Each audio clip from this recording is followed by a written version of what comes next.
The pace of industrial growth in Russia before the First World War produced a heady overconfidence among its ruling classes. The disastrous conflict with Japan just under a decade before was forgotten. The war party in St. Petersburg became more vociferous, demanding an attack on Turkey after it closed the Dardanelles in 1912. Even the formerly cautious foreign minister Sergei Sazonov was outraged at the way Russia had been treated by the German and Austro-Hungarian empires over the First Balkan War.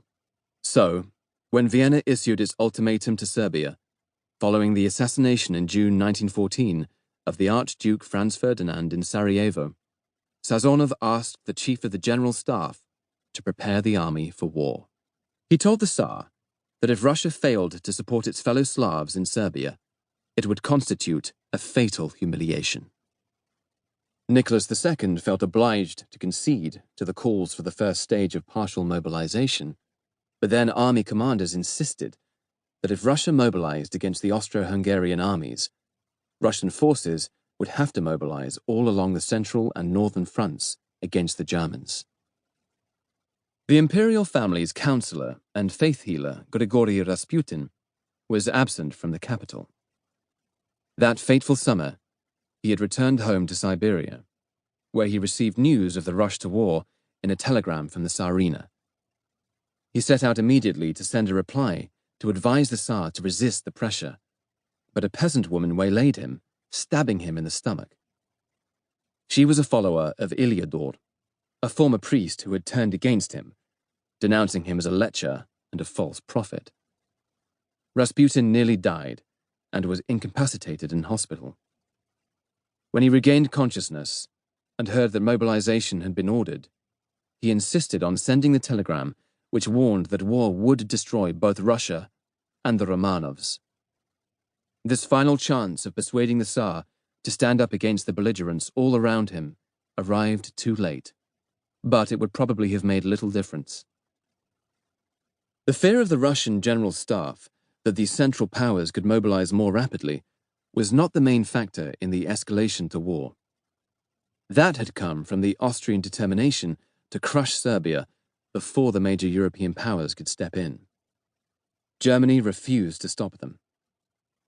General Helmut von Moltke, the chief of the German General Staff, even urged the Austrians to ignore any plea for moderation from his own government and push on with their attack.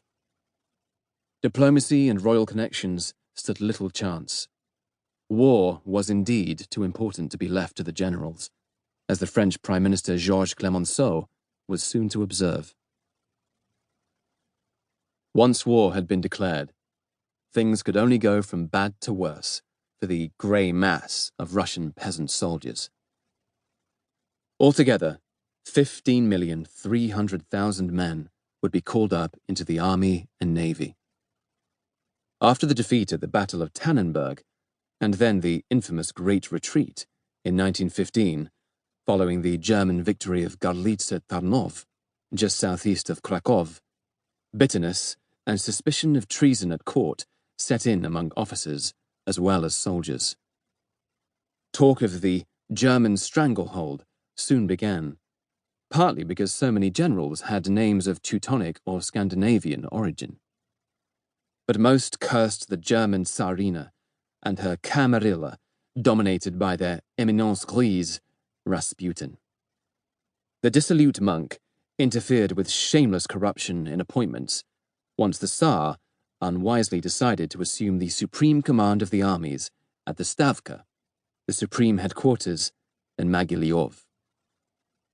Trench life for Russian soldiers along the whole front, running through the Baltic provinces, Poland, Belarus, Galicia, and Romania, was an inhuman experience. Having dug themselves into the ground, wrote Maxim Gorky, they live in rain and snow, in filth, in cramped conditions. They are being worn out by disease and eaten by vermin. They live like beasts.